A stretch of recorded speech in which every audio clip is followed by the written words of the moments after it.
A'udzubillahi minasyaitonirrajim. Bismillahirrahmanirrahim. Fid dunya wal akhirati wa yas'alunaka 'anil yatama qul islahu lahum khairun wa in tukhalituhum fa ikhwanukum wallahu ya'lamul mufsida minal muslih walau sya'allahu la'anatakum innallaha azizun hakim. Tentang dunia dan tentang akhirat. Mereka bertanya kepada wahai Muhammad tentang anak-anak yatim. Katakanlah, memperbaiki keadaan mereka adalah hal yang baik. Jika kamu menggauli mereka, mereka adalah saudara-saudaramu juga. Allah mengetahui orang-orang yang berbuat kerusakan dan orang-orang yang berbuat kebaikan. Seandainya Allah Subhanahu wa ta'ala menghendaki, niscaya Dia akan mendatangkan kesulitan kepadamu. Sesungguhnya Allah Maha Perkasa lagi Maha Bijaksana. Baik, dalam ayat ini Allah Subhanahu wa ta'ala ingin menjelaskan kepada kita tentang dua perkara. Pertama, bicara soal perbedaan dunia dan akhirat, dan yang kedua bicara soal kebaikan kita terhadap anak-anak yatim. Di sini Allah Subhanahu wa taala mengatakan fid dunya wal akhirah, tentang dunia dan tentang akhirat. Kita tahu bahwa manusia semuanya, saya, ibu atau siapapun, akan hidup di 4 alam. Pertama, alam arwah, dan itu semua bicara tentang hal yang gaib. Tidak ada yang tahu alam arwah kecuali Allah Subhanahu wa ta'ala. Makanya Allah mengatakan yas'alunaka 'anir ruh qulir ruhu min amri rabbi. Mereka bertanya-tanya soal ruh atau arwah. Katakan, bicara soal arwah itu semua adalah urusan Allah Subhanahu wa ta'ala. Alam arwah tidak ada yang tahu kecuali Allah Subhanahu wa ta'ala. Yang kedua, darud dunia, alam dunia yang sedang kita lalui. Kemudian yang ketiga, darul barzakh, alam barzakh. Ini pun bicara soal hal-hal yang gaib. Beda dengan dunia, hal-hal yang nyata yang kita bisa saksikan dengan panca indera. Tetapi alam barzakh ini perkara gaib yang tidak ada yang tahu kecuali Allah Subhanahu wa ta'ala. Kita cukup beriman saja bahwa setelah kematian ada yang disebut dengan alam barzakh. Dan yang terakhir yang disebut dengan darul akhirati, alam akhirat. Ini juga berkaitan dengan perkara gaib. Makanya dimasukkan pada satu dari 6 rukun dari rukun-rukun iman, karena perkaranya harus diimani. Perkara akhirat adalah perkara yang gaib. Hanya orang-orang yang yakin 100% dengan keimanannya meyakini adanya alam akhirat. Artinya semua orang yang bernama manusia pasti akan melalui 4 alam ini. Alam arwah, alam dunia, alam barzakh, dalam alam akhirat. Ma'asyiral muslimin, muslimat yang dimuliakan Allah Subhanahu wa ta'ala. Lah yang kita akan bahas di sini adalah alam dunia dan alam akhirat. Karena disinilah penentu kebahagiaan manusia, dunia dan akhirat. Di sini Allah mengatakan fid dunya wal akhirah, tentang dunia dan tentang akhirat. Ketika Allah menyebutkan tentang dunia dan tentang akhirat, maksudnya Allah Subhanahu wa ta'ala mengajak berfikir kita tentang perbedaan kedua alam ini, bahwa ada perbedaan yang harus dipahami tentang kehidupan dunia dan tentang kehidupan akhirat. Apa saja perbedaannya? Pertama, soal tabiat kehidupan. Kehidupan dunia memiliki tabiat di mana orang-orang yang di dalamnya hanya sekedar la'bun wa lahwun wa zinatun. Kebanyakan mereka hanya bermain-main, bersandau gurau, dan hanya menjadikan dunia ini sebagai perhiasan hidup. Sekali lagi bahwa kehidupan dunia secara tabiat, kebanyakan orang yang di dalamnya hanyalah orang atau sekelompok manusia yang bermain-main, bersendau gurau, saling membanggakan satu dengan yang lainnya, saling menyombongkan satu dengan yang lainnya, saling membanggakan satu dengan yang lainnya. Di sisi lain juga kehidupan dunia ini kehidupan yang melelahkan, kehidupan yang meletihkan, penuh dengan cobaan, rintangan, bahkan banyak dengan berbagai macam penyakit yang akan dihadapi manusia. Jadi itulah tabiat kehidupan dunia. Hanya sekedar main-main, sandau gurau, perhiasan, saling membanggakan, saling menyombongkan. Di sisi lain juga melelahkan orang hidup di dunia ini. Banyak ujian, banyak cobaan, banyak penyakit dan yang semacamnya. Berbeda dengan tabiat kehidupan akhirat. Karena kehidupan akhirat ini adalah negeri balasan, negeri keselamatan, negeri yang di dalamnya kenikmatan yang tidak terbatas. Tidak ada kebingungan, tidak ada sedih, tidak ada stres, bahkan tidak ada penyakit sama sekali. Tidak ada ujian. Itu secara tabiat kehidupan saja sudah berbeda. Yang satu penuh dengan kelelahan dan keletihan, yang satu justru penuh dengan kenikmatan. Yang kedua secara jarak waktu kehidupan dunia dan akhirat. Jarak waktu kehidupan dunia sangat pendek, bahkan mudah untuk hilang, bahkan kesenangannya juga sedikit, dan akhirnya berujung dengan kebinasaan dan kematian. Berbeda dengan kehidupan akhirat yang jarak waktunya sangat kekal, abadi dan selama-lamanya. Kenikmatannya juga kekal, abadi dan selama-lamanya, dan tidak akan mengalami kebinasaan dan kematian. Ini secara jarak waktu yang ditentukan Allah Subhanahu wa ta'ala.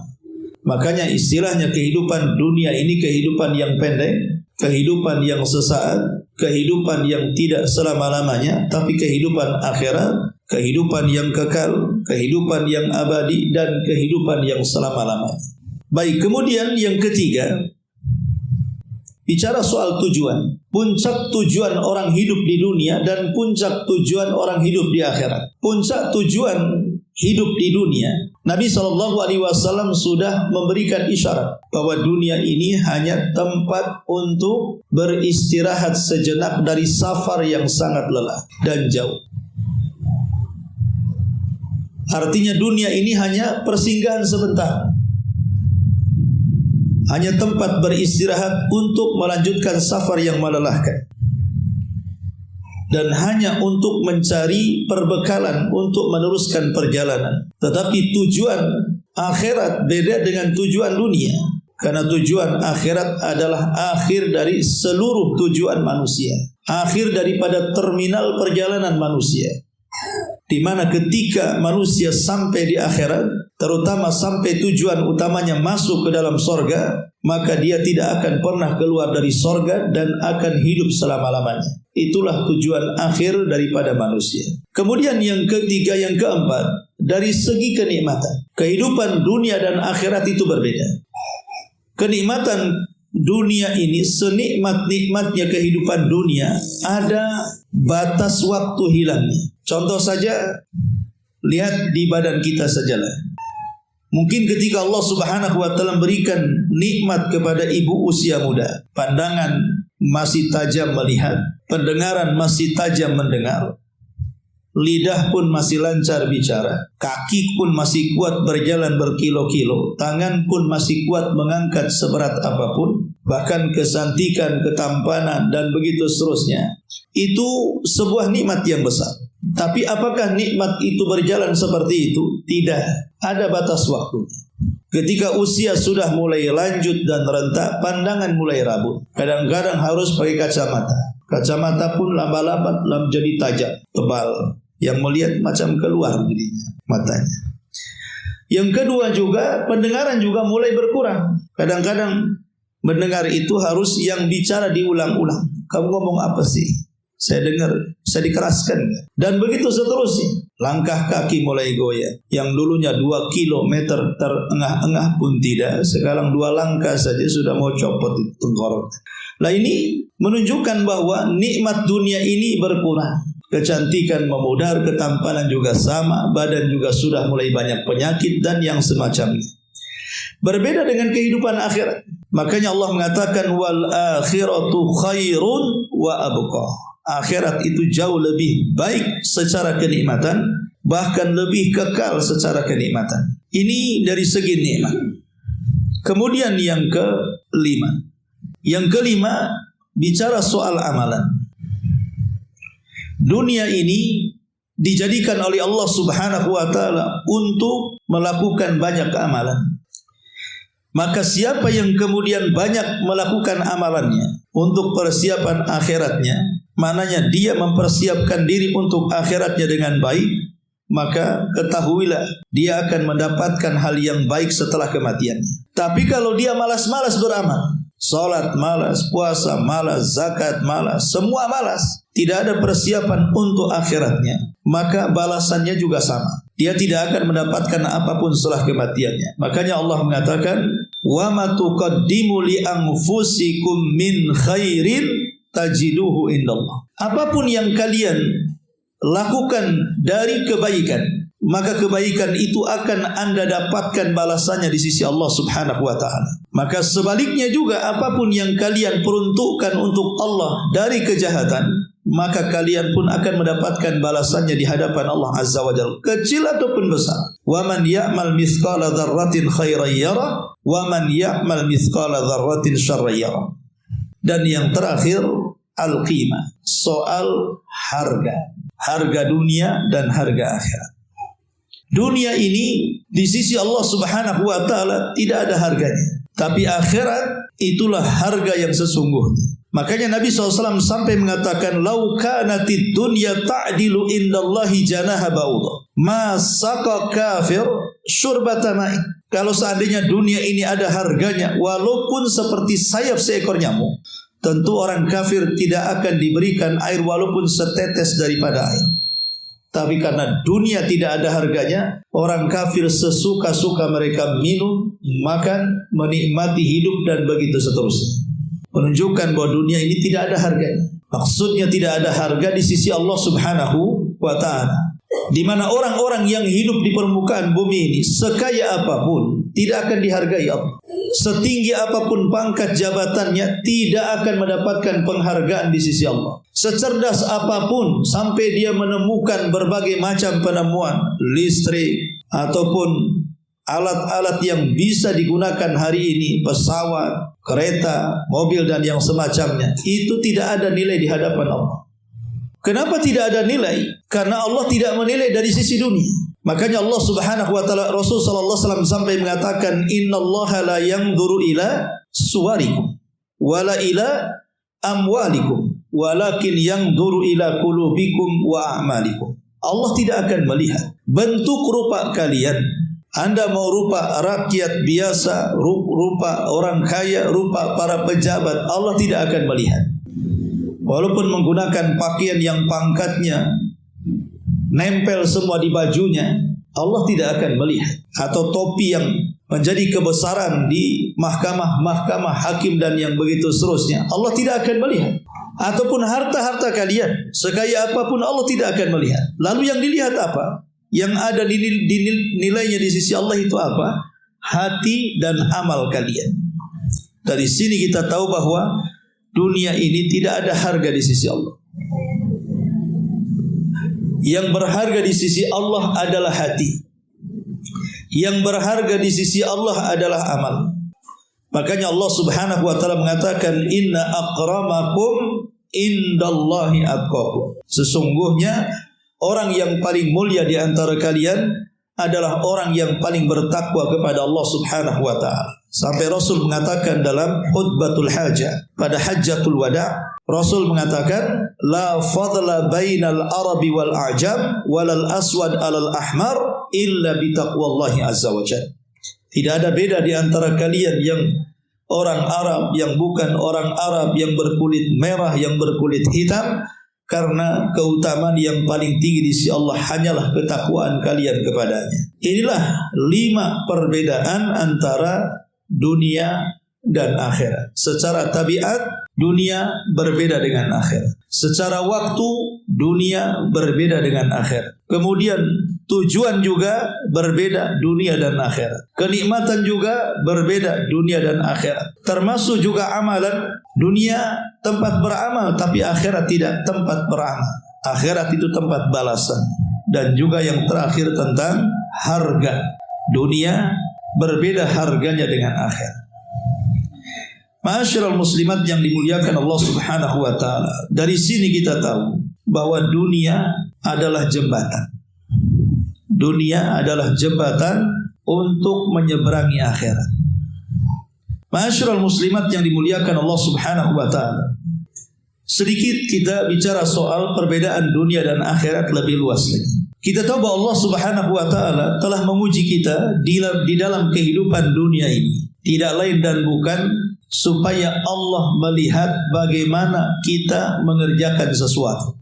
Jadi ketika Allah memberikan ujian dalam kehidupan dunia ini, entah dengan perintah, entah dengan larangan, entah dengan hal-hal yang diharamkan, entah dengan hal-hal yang dihalalkan, itu semua ujian bagi kita. Apakah dengan perintah kita kerjakan, ataukah dengan larangan kita tinggalkan, ataukah dengan hal-hal yang diharamkan kita jauhi, atau hal-hal yang dihalalkan kita nikmati, itu semua ujian.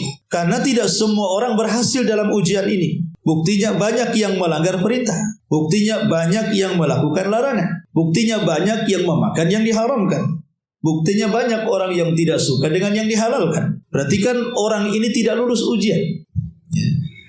Jadi dunia ini tempat ujian. Ada yang sukses, ada yang tidak sukses. Lah Allah Subhanahu wa taala melihat itu. Melihat bagaimana kita beramal, Allah Subhanahu wa taala sangat melihatnya. Lah karena Allah Subhanahu wa taala melihat apa yang kita kerjakan, artinya Allah Subhanahu wa taala mencatat apa yang dilihat dan akan membalas apa yang sudah diamalkan hamba-hambanya. Makanya kenapa Allah Subhanahu wa taala mengatakan alladzi khalaqal mauta wal hayata liyabluwakum ayyukum ahsanu amala. Dialah yang menciptakan kehidupan dan kematian supaya menguji kalian siapa di antara kalian yang paling baik amalannya. Bukan yang paling banyak amalannya, tapi yang paling baik amalannya. Karena banyak belum tentu baik, tapi kalau baik jelas-jelas banyak secara pahala. Makanya ketika para ulama menjelaskan ayat ini seperti yang dikatakan Fudail ibn Iyad, maksudnya siapa yang paling baik amalannya adalah siapa yang paling baik amalannya ketika memenuhi dua syarat. Pertama, siapa yang paling ikhlas, dan siapa yang paling ittiba, mencontoh Nabi SAW. Itulah yang disebut ahsanu amalan, paling baik amalan. Ma'asyiral muslimat yang dimuliakan Allah Subhanahu wa taala. Saya sudah singgung bahwa kehidupan dunia akan berbeda jauh dengan kehidupan akhirat. Dunia ini yang kita lihat hari ini, contoh saja sederhana, sungai-sungainya. Sungai-sungai di dunia ini dulu mungkin pernah jernih, tapi dengan seiringnya waktu sungai-sungai itu kan berubah. Saya masih ingat dulu saya masih kecil, saya suka berenang karena di belakang rumah juga ada sungai. Ada 1 kilo dari rumah juga ada sungai lagi. Ada yang lebih jauh lagi sekitar 3 atau 4 kilo itu ada sungai besar lagi. 3 sungai ini di kampung saya semua jernih. Bisa berenang, bisa mandi, bisa menyuci, bahkan menangkap ikan dan begitu seterusnya. Bahkan batunya juga dibawa, dikumpulkan, dibuat rumah.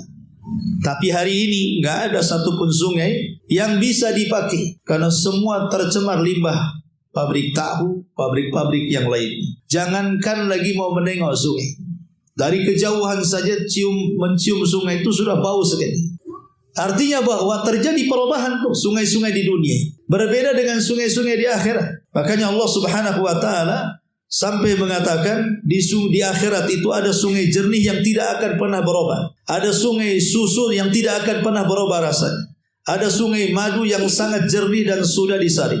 Ada sungai khamar lagi, bahkan lezat bagi para peminumnya. Nah ini benda-benda di dunia saja dengan benda-benda di akhirat sudah nampak tidak kekalnya. Di dunia itu mudah rusak benda-bendanya. Di akhirat itu tidak akan pernah rusak, bahkan akan kekal, bahkan kenikmatannya semakin bertambah. Ini bicara soal sungai. Bicara soal keindahan dunia. Dunia ini memiliki keindahan banyak. Apabila kita melihat umpamanya dari atas ketinggian, ada sawah yang terhampar, hijau, oranye, kemudian hutan yang terbentang dengan berbagai macam buah-buahan. Kalau kita melihat dari angkasa, terkadang sangat indah sekali pemandangan-pemandangan seperti itu. Tapi apakah pemandangan itu sekekal itu? Tidak ada waktu-waktunya sawah itu tidak hijau. Datang kekeringan, tidak ada lagi kemana tuh yang hijau-hijau itu. Yang ada jadi kuning-kuning semua. Bahkan kalau sudah selesai dipanen malah kayak gersang gitu ya. Tidak ada yang bisa dilihat. Tapi kehidupan surga kan berbeda, Bu. Kehidupan akhirat itu. Ya indah selamanya indah. Apalagi kalau sudah ada bencana di dunia ini. Malah hilang tuh sawahnya kemana. Ladang-ladangnya pun gak tahu kemana.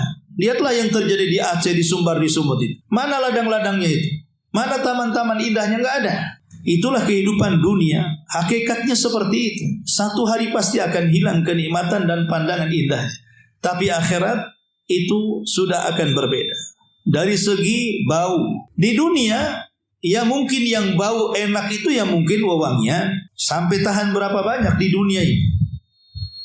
Tidak ada, mungkin tempat-tempat yang wangi itu mungkin masjid gitu ya, yang memang tiap hari di vakum, dikasih semacam parfum dan yang semacamnya. Itu pun masjid-masjid tertentu ya, atau mungkin di rumah-rumah ibu, rumah-rumah yang megah, yang mewah mungkin lah kan gitu. Tapi di sorga itu bukan hanya taman-tamannya, istana-istananya, sampai kepada tanahnya saja. Kata Nabi SAW, tanah di sorga itu baunya bau minyak misik. Semua tanah di sorga itu harumnya lebih harum dibandingkan kasturi. Tapi di dunia kan hanya tempat-tempat tertentu saja yang wangi itu. Lebihnya tidak ada yang wangi di dunia ini. Apalagi lewat di tempat-tempat sampah. Na'udzubillah. Ya. Ini juga salah satu bentuk perbedaan benda-benda dunia dan benda-benda akhirat. Ya. Ma'asyiral muslimat yang dimuliakan Allah Azza wa Jalla. Kemudian dari orang saja bedalah. Kayak ibu-ibu ya di dunia ini. Kan tidak selamanya ibu ini cantik, bersih. Ya kalau habis mandi, bersih lah kan begitu ya. Habis berdandan. Ya. Tapi kan seberapa lama kecantikan itu, Bu? Nanti ke dapur masak hilanglah cantiknya. Lagi zaman dulu masih pakai kayu kan. Putih wajahnya, masuk dapur hitam semua. Ya, masuk dapur semua bau bawang, bau macam-macam. Artinya orang di dunia saja sudah ada perbedaan. Belum lagi para wanita ada masa haidnya, ada masa nifasnya, ya, kadang-kadang lagi flu, kadang-kadang berdahak, meludah, dan begitu seterusnya. Tapi kan di akhirat fisik kita kan akan berubah, Bu. Wanita tidak ada haid, wanita tidak ada nifas, bahkan tidak ada yang meludah, tidak ada yang mendahak, tidak ada ingus. Bahkan keringat yang dikeluarkannya juga bau misik. Jadi dari segi fisik saja sudah berbeda kehidupan dunia dan kehidupan akhirat ini. Ya. Kemudian juga kalau di dunia mungkin ada perbedaan status. Di dunia ini ada perbedaan status. Ada raja, ada menteri, nanti ke bawahnya juga mungkin para pejabat, ada gubernur, wali kota, sampai ke RT RW yang paling rendah gitu ya. Statusnya itu mencolok sekali. Bahkan orang kecil sangat takut dengan orang besar. Tapi di akhirat itu tidak ada status. Semua akan jadi ratu. Semua akan jadi raja. Lalu siapa rakyatnya? Rakyatnya adalah orang-orang yang diciptakan oleh Allah di dalam surga. Dayang-dayang, bidadari, pembantu-pembantu, semua diciptakan Allah dan mereka sudah ada di surga. Kita pendatang justru jadi raja dan perempuannya jadi ratu. Tidak ada status yang rendah, yang tinggi, semua sama. Di dunia ini banyak statusnya, makanya dengar nama Anu saja takut. Diancam si Anu saja udah ketakutan. Dan begitu seterusnya. Dari segi makanan juga sama. Dari segi minuman juga sama. Berbeda antara makanan di sorga dengan makanan di dunia. Minuman di dunia dengan minuman di sorga akan sangat berbeda. Makanya Abdullah ibn Abbas radhiyallahu anhu sampai mengatakan, persamaan nama makanan dan minuman dunia dan akhirat atau sorga itu hanya di nama, bukan di hakikat. Ya, di sorga ada khamar, di dunia ada khamar. Khamar sorga dengan dunia berbeda. Khamar sorga itu lezat, semua orang bisa meminum. Tapi khamar di dunia kan tidak lezat, tidak semua orang minum. Kalau ada orang belajar minum khamar gitu, sekali teguk aja paling tinggi atau paling rendah sakit kepala. Paling tinggi nggak sadar, tidur di solokan. Itu di dunia, khamar di akhirat lazzatul lisyaribin. Makanannya juga sama. Dan begitu seterusnya. Jadi apapun kehidupan akhirat dengan dunia itu tidak akan sebanding. Makanya kehidupan akhirat itu khairun wa abqa. Lebih baik berlipat-lipat, bahkan lebih kekal kenikmatannya. Itulah makna ayat fid dunya wal akhirah, tentang dunia dan tentang akhirat. Baik, setelah kita tahu furuk, perbedaan dunia dan akhirat, maka pembahasan yang kedua Allah mengatakan wa yas'alunaka 'anil yatama. Wa yas'alunaka 'anil yatama. Mereka bertanya-tanya kepadamu soal anak yatim, soal berbuat baik kepada anak yatim. Kul, katakan ya Muhammad, islahu lahum khairun. Memperbaiki keadaan anak-anak yatim itu hal yang sangat baik. Wa in tukhalituhum, tapi kalau sampai menggauli mereka, mengambil mereka sebagai anak-anak angkat kita, mengasuh mereka, mendidik mereka, memberikan pelajaran kepada mereka, memberikan tempat tinggal, pendidikan yang terbaik untuk mereka. Wa in tukhalituhum fa ikhwanukum, maka mereka juga adalah saudara-saudaramu. Mereka juga adalah orang-orang yang pantas mendapatkan itu. Mereka bukan siapa-siapa, mereka saudara. Karena ada orang yang menghina anak-anak yatim seolah-olah mereka bukan manusia, seolah-olah mereka orang-orang yang dianggap rendah, tidak perlu dibantu, tidak perlu dilirik, tidak dianggap saudara. Maka Allah mengatakan salah, mereka saudara kita. Apa yang kita rasakan mereka pun harus merasakannya. Apa yang kita makan mereka pun harus memakannya. Apa yang mereka minum mereka pun harus meminumnya. Apa yang kita pakai mereka pun harus pakai. Rumah yang kita gunakan mereka pun harus punya, dan begitu seterusnya. Mereka saudara kita, bukan siapa-siapa. Kemudian Allah mengatakan wallahu ya'lamul mufsid minal muslim. Allah mengetahui siapa orang yang berbuat kerusakan dan orang berbuat kebaikan. Siapa yang mengambil anak yatim kemudian menyayangi mereka, dan siapa yang menghardik, Allah tahu. Allah tahu, dan Allah akan mencatatnya, dan Allah akan membalasnya. Walau sya'allahu la'anatakum. Kalau Allah Subhanahu wa taala menghendaki, niscaya Dia mendatangkan kesulitan kepadamu. Ketika kita tidak menyayangi anak yatim, ketika kita tidak mendidik anak yatim, menyantuni anak yatim, Allah bisa saja mempersulit kita seperti yang Allah persulit bagi mereka. Karena terkadang kita melihat ngapain orang itu dibantu, ngapain orang itu ditolong, kan gak ada kaitan dengan kita. Biarkan dia hidup, kita juga hidup. Kalau Allah mau, Allah bisa balik tuh kehidupan tuh. Kau yang sulit, dia yang senang. Maka jadilah manusia cerdas, karena menghargai sesama itu bagian daripada pintu rizki yang tak terbatas. Allah mengatakan la'anatakum innallaha azizun hakim. Seandainya Allah menghendaki, niscaya Dia akan mendatangkan kesulitan kepadamu.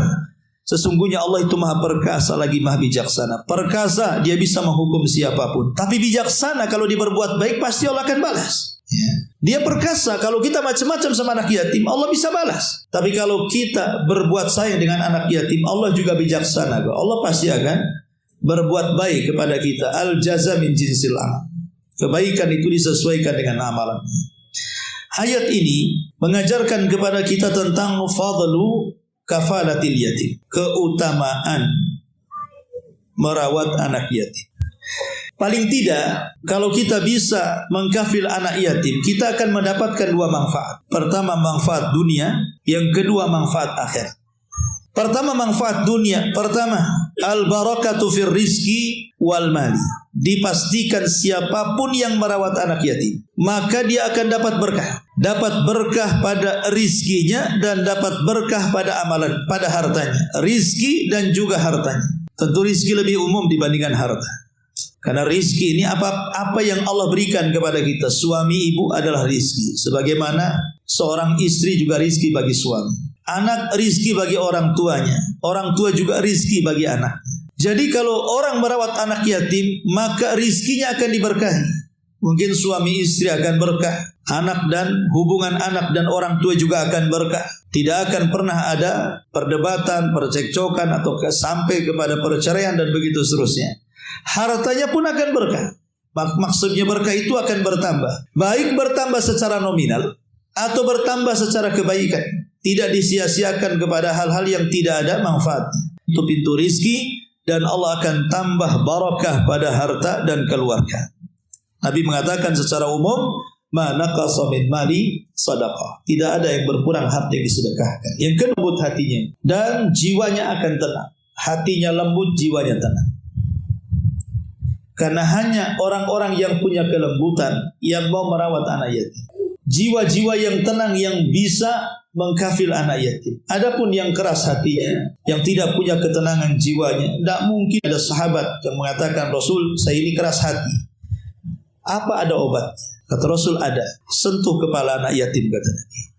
Rasul mengatakan kepada orang yang meminta fatwa gara-gara kerasnya hati, kata Rasul, kalau hati ini lembut, sentuh kepala anak yatim. Karena setiap selain juga melembutkan hati, yang kedua mendapatkan pahala sebanyak rambut yang disentuhnya. Maka ketika seseorang mengusap kepala anak yatim, memberi makan anak yatim, memberikan pendidikan anak yatim, itu bisa menjadikan hati lembut, bahkan menghilangkan kerasnya hati, bahkan akan mendatangkan ketenangan jiwa. Ini yang kedua. Artinya hidupnya akan dipenuhi dengan berkah dan rahmat. Berkah dan rahmat itulah yang mengundang taufik dan kebahagiaan. Ketika kita sudah mendapatkan berkah dan rahmat dari Allah karena mengkafil anak yatim, maka dari berkah dan rahmat itu naik derajatnya menjadi sebuah taufik dan kebahagiaan. Kemudian yang keempat, al-makanatu al-istimaiyah, kedudukan di tengah masyarakat. Anak-anak yatim ini, Bu, kalau mereka sudah besar dan kita mendidik mereka, kemudian mereka berumah tangga. Coba bayangkan, Bu, kalau umpamanya satu komplek di sini ada satu anak yatim dan tidak dihiraukan oleh manusia, sehingga kemudian dia pun hanya hidup sebatang kara, cari-cari makan sendiri, cari-cari penghidupan sendiri. Itu kalau sudah besar, Bu, pasti dendam dia dengan kita, seolah-olah kita tidak sayang dengan mereka. Dan kalau sudah dendam, kita bisa bayangkan, Bu, mereka kalau sudah besar jadi jahat. Mereka kalau besar ya mungkin bisa saja kemudian jadi preman, jadi orang-orang yang menurut mata kita itu kayaknya sampah masyarakat, padahal kita yang membuat mereka sampah. Tapi kalau kita sayangi mereka, kita bantu, akan menolong kita. Karena bagaimanapun jazaa'us sayyi'ah sayyi'atun mithluha. Balasan orang buruk itu pasti keburukan yang serupa tuh. Sebagaimana balasan jazaa'ul ihsan ilal ihsan, balasan yang baik pasti kebaikan yang serupa juga. Itulah hukum alam namanya. Jadi orang-orang yang mengkafir anak yatim di tengah-tengah masyarakat akan mendapatkan keutamaan. Kemudian yang kelima, al-qurbu minallah. Al-qurbu minallah. Dengan mengkafir anak yatim, maka semakin dekatlah kita dengan Allah Subhanahu wa ta'ala. Bahkan bertambah kebaikan kita, bertambah pahala kita. Bahkan Nabi SAW mengatakan, dan mereka miskin, maka pahalanya sama dengan orang yang sedang berjihad di jalan Allah kalau kita bantu mereka. Karena ada beberapa anak yatim, ya. Yatim itu kan ada dua macam kan, Bu, ya. Ada yatim yang secara hakikat dia yatim, orang tuanya meninggal, bapaknya, walaupun ada ibunya, karena seorang ibu kan sebenarnya hakikatnya bukan untuk mencari nafkah, sehingga cara berpikir, tenaga dan begitu seterusnya berbeda dengan laki-laki. Kalau bapak meninggal, kebanyakan ya ada yang sukses, tapi ada juga yang kebanyakan terpuruk kehidupannya kalau tidak dibantu. Itulah anak yatim yang sesungguhnya ditinggal mati oleh ayahnya. Tapi ada anak yatim kiasan yang kadang-kadang lebih buruk daripada anak yatim betulan. Seperti seorang yang dicerai oleh suaminya dan dia punya anaknya, pokoknya menghilang ulas tak tahu kemana. Walaupun mereka tidak mati, mereka masih hidup, tapi tidak bertanggung jawab. Terkadang anak yang ditinggalkannya lebih parah dibandingkan anak yatim betulan. Kenapa? Terkadang kalau anak yatim betulan, ayahnya orang kaya kemudian meninggal, adalah kemudian harta warisan yang diwariskan kepada anak yatim itu. Tapi kalau anak yang ditinggal bapaknya cerai dengan ibunya, yang tidak ada tanggung jawab, boro-boro dari mana warisannya, yang ada ditinggal kawin lagi dia sama bapaknya, sehingga kadang-kadang lebih buruk tuh ininya, keadaannya lebih buruk daripada anak yatim betulan. Lah ulama mengatakan anak yang ditinggal pergi bapaknya dan tidak bertanggung jawab, itu pun dikategorikan anak yatim. Ya, bukan hanya orang yang mati saja bapaknya, termasuk yang ditinggal kabur bapaknya dan tidak pian kepada mereka. Dan itu bentuk mendekatkan diri kepada Allah Subhanahu wa ta'ala. Kemudian juga al-himayatul ilahiyah. Orang yang menjaga anak yatim, maka akan datang penjagaan ilahi kepada kita. Siapapun, Bu, kalau ibu menjaga anak yatim, Allah pasti jaga ibu. Siapapun yang melindungi anak yatim, pun yang membahagiakan anak yatim, Allah akan bahagiakan kehidupannya. Siapapun yang mempermudah kehidupan anak yatim, Allah akan mudahkan kehidupannya. Itulah namanya al-himayatul ilahiyah. Siapapun yang menjaga, pertama, sorga yang menantinya. Yang kedua, bukan hanya surga, tapi Nabi SAW akan menjadi temannya. Kata Nabi SAW, ana wa kafil yatim, seperti ini di surga. Seperti ini.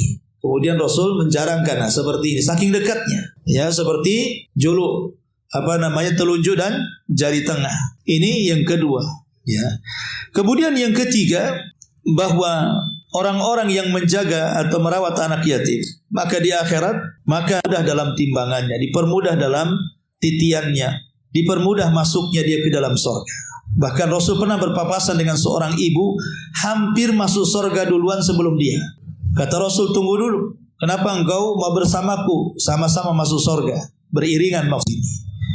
Dari sini menunjukkan bahwa orang-orang yang mengkafil anak yatim, maka mendapatkan dua keistimewaan di dunia dan akhirat.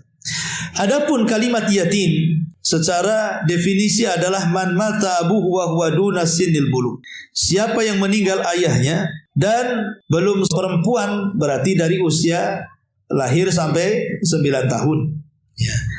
Atau laki-laki dari usia lahir sampai 15 tahun. Nah, itu disebut anak yatim. Berarti kalau sudah laki-laki ini 16 tahun, fakir atau miskin kalau memang dia orang susah. Ya, jadi pahala mengkafil anak yatim itu sebenarnya hanya sampai 15 tahun saja dari kelahirannya kalau laki-laki, dan 9 tahun dari kelahirannya kalau perempuan. Jadi kalau ibu merawat anak yatim, umpamanya punya tetangga nih, ketika lahiran ayahnya meninggal, rupanya tetangga ini perempuan, maka ibu ngomong sama ibunya, selama 9 tahun anak ini, karena dia perempuan, saya yang memberi susunya. Saya nanti kalau sudah 7 tahun, saya yang biaya SD-nya sampai 9 tahun. Berarti kalau sudah 9 tahun, ibu sudah selesai membiayai dia. Berarti ibu sudah mengkafil anak yatim dan sudah berhak mendapatkan pahala ini, menjadi teman Nabi SAW di sorga. Kalau anak laki-laki lebih lambat lagi, karena anak laki-laki lambat dewasanya dibandingkan anak perempuan. Berarti harus menunggu 15 tahun. Biar anak ini saya biayai. Berarti sudah mendapatkan faedah ini. Kalau ibu mau terus, nggak apa-apa, mau biayai, berarti statusnya bukan membiayai anak yatim lagi. Kalau dia miskin, ya berarti sudah beralih statusnya. Ibu membantu orang miskin, jadi dapat 2 keutamaan. Selesai ibu membantu anak yatim dan sudah mendapatkan pahala, sekarang ibu mencari pahala lain, membantu anak miskin, karena di atas angka balik namanya. Perhatian Islam terhadap anak yatim. Disebutkan bahwa Allah Subhanahu wa taala berfirman di 12 tempat dalam Al-Quran tentang pahala mengkafil anak yatim. Bayangkan 12 tempat. 22 tempat. Jadi ithnataini wa ishrina marrah. 22 kali Allah menyebutkan keutamaan mengkafil anak yatim dalam Quran. Coba bayangkan kalau memang Al-Quran tidak memberikan perhatian kepada anak yatim, apalagi namanya 22 kali disebut, masa tidak memberikan perhatian? Sangat memiliki perhatian kepada anak yatim, sampai disebut sebanyak itu. Bahkan Al-Quran sendiri menyebut bahwa mengkafil anak yatim itu bagian daripada albir wa taqwa. Albir wa taqwa. Albir itu puncak daripada kebaikan, takwa ya ma'ruf ketakwaan. Dan itu disebutkan dalam Al-Baqarah ayat 177. Bahkan Fajr ayat 17 dan Al-Ma'un ayat 2 serta Az-Zuha ayat 9. Dalam Al-Fajr ayat 17, balla tukrimunal yatim.